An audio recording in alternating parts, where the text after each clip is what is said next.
এই গরমে মাছ গোশ কিছুই খেতে ইচ্ছা করে না, তখন যদি একটু মুখরোচক ভর্তা হয়ে যায় তাহলে তো আর কথাই নাই। হ্যালো এভরিওয়ান, আসসালামু আলাইকুম। শিম্পুস কিচেন থেকে আমি শিম্পু আজকে চলে এসেছি কয়েক রকম ভর্তা রেসিপি নিয়ে।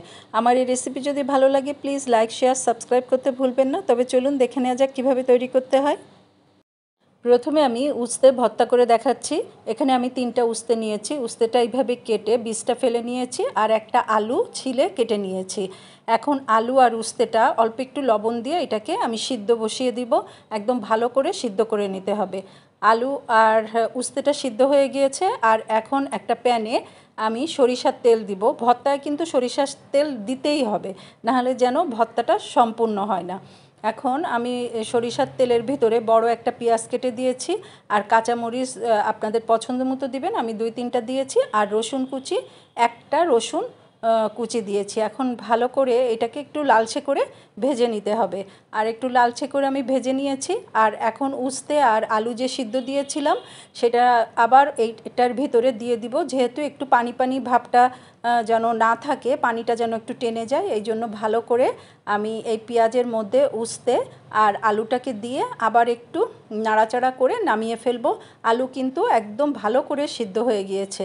আর এইটাকে এখন নামিয়ে আমি একদম সম্পূর্ণ ঠান্ডা করে নিব। আর এখন এইটা ভালো করে আমি চটকে একদম ভর্তা করে নিব। আমার কেন যেন মনে হয় হাত দিয়ে ভালো করে ভর্তা না করলে ভর্তাটা একদম পরিপূর্ণ হয় না। আমি সবসময় হাত দিয়েই ভর্তাটা করে থাকি। একদম সুন্দর করে ভর্তা করে ফেলেছি। আর এখন একটু সরিষার তেল আবার একটু দিয়ে মাখালেই আমার একদম উস্তে ভর্তা রেডি। আর গরম ভাতের সাথে উস্তে ভর্তা একদম দারুণ যায়। আর এই গরমে উস্তে ভর্তা হলে আর কিছুই লাগে না। এবার আমি টমেটো নিয়েছি, এবার টমেটো ভর্তা করে দেখাবো। আর এখানে আমি 4টা টমেটো নিয়েছি। টমেটোগুলো এইভাবে ছোটো ছোটো করে কেটে নিয়েছি। টমেটোটাও একটু পানি দিয়ে তারপরে একটু লবণ দিয়ে আমি সিদ্ধ বসিয়ে দিব। টমেটোটা কিন্তু একদম গলে গিয়েছে। আর এরকম খুন্তি দিয়ে আমি ভালো করে একটু ভেঙে নিচ্ছি। আপনারা একটা ডাল ঘোটনা দিয়েও একটু ভেঙে নিতে পারেন। একদম টমেটোর পানিটা কিন্তু বেশ খানিকটা টেনে গিয়েছে, বেশি পানি রাখবেন না। আর এখানে আমি অনেক টেবিল চামচের প্রায় 2 চামচ সরিষার তেল দিয়ে দিলাম আর একটু চিলি ফ্লেক্স দিয়ে দিলাম। এটা শুকনা মরিচ একটু তেলে গুঁড়া করলেই চিলি ফ্লেক্স হয়ে যায়।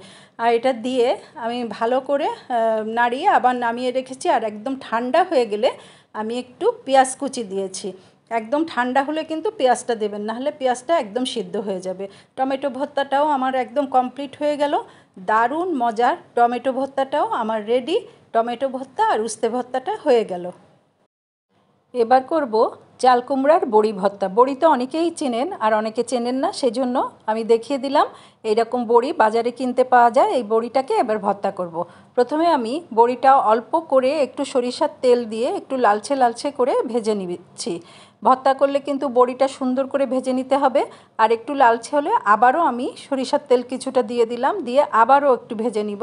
আর বড়িতে কিন্তু তেল অনেকই লাগে, এটা দেওয়ার সাথে সাথে তেলটা টেনে যাবে। আর এই বড়ি কিন্তু ভর্তা অসম্ভব মজা লাগে। যারা বড়ি পছন্দ করেন তারা তো জানেনই বড়ি ভর্তা কত মজা, আর যারা জানেন না তাদের জন্য এই রেসিপিটা করা। আর এই হচ্ছে আমি একটু 2টা পেঁয়াজ নিয়েছি আর একটু চিলি ফ্লেক্স নিয়েছি। চিলি ফ্লেক্সটা আবারও বলছি, শুকনা মরিচ একটু তেলে গুঁড়া করলেই চিলি ফ্লেক্স হয়ে যায়। আর বড়িতে কিন্তু লবণ দেয়া থাকে, এই জন্য লবণটা সামান্য আমি দিয়েছি। যে আপনারা প্রথমেই বেশি লবণ দিবেন না, বড়ি করার সময় কিন্তু বড়িতে লবণ দিয়ে করে, এই কারণে অল্প করে লবণ দিয়েছে। আর বড়িটা কিন্তু অবশ্যই গুঁড়ো করে নেবেন ভাজার পরে। আমি একটা মিক্সিতে দিয়ে গুঁড়া করে নিয়েছি, আপনারা শিলপাটাতেও গুঁড়া করে নিতে পারেন। এখন বড়ি যে গুঁড়া করেছে সেই গুঁড়া বড়িটা দিয়ে দিলাম আর আবারও সরিষার তেল দিব। দিয়ে এটাকে ভালো করে মিশালেই একদম আমার বড়ি ভর্তা একদম কমপ্লিট। আর গরম ভাতের সাথে এই ভর্তাগুলো যদি খাওয়া যায় তাহলে কিন্তু খুবই মজা লাগে। আর আমার বিশ্বাস এই গরমে সবসময় আমরা তো মাছ গোশ খেয়েই থাকি, আর এরকম মাছ গোশ ছাড়া যখন এইরকম একটু নতুনত্ব ভর্তা যদি থাকে একদম, তাহলে তো আর কোনো কথাই নাই। হয়ে গেল আমার একদম কমপ্লিট চাল কুমড়ার বড়ি ভর্তা। এবার আরও একটা ভর্তায় চলে যাচ্ছি। এবার করব ঢ্যাঁড়স ভর্তা। ঢ্যাঁড়স ভর্তা কিন্তু খেতেও অনেক মজা হয়।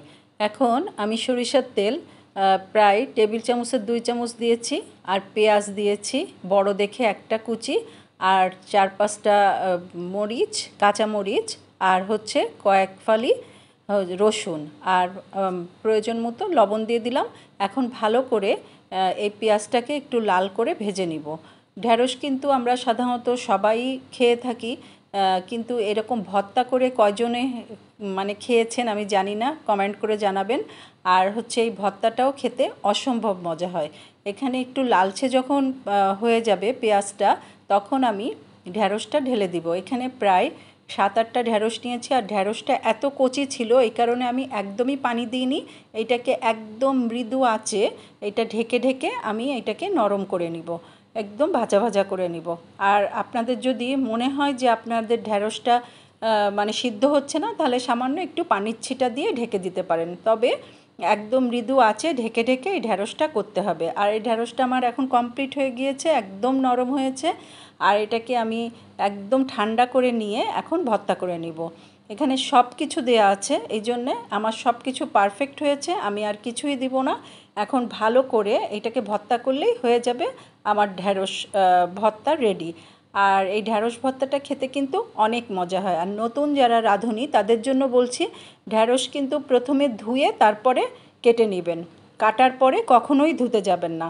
আর এটা নতুন রাঁধুনিদের জন্যে এই কথাটা আমার বলা। আর এখন ভালো করে এটা ভর্তা হয়ে গিয়েছে, তাহলে ঢ্যাঁড়স ভর্তাটাও আমার কমপ্লিট। আমি আশা করি এই গরমে আপনারা আমি যে 4টা ভর্তা দেখালাম, আপনারা এটা করে একবার হলেও খেয়ে দেখবেন, অসম্ভব মজা। যেহেতু প্রচণ্ড গরম পড়েছে, এখন ভর্তা খেতে সবারই ভালো লাগবে। আল্লাহ হাফিজ।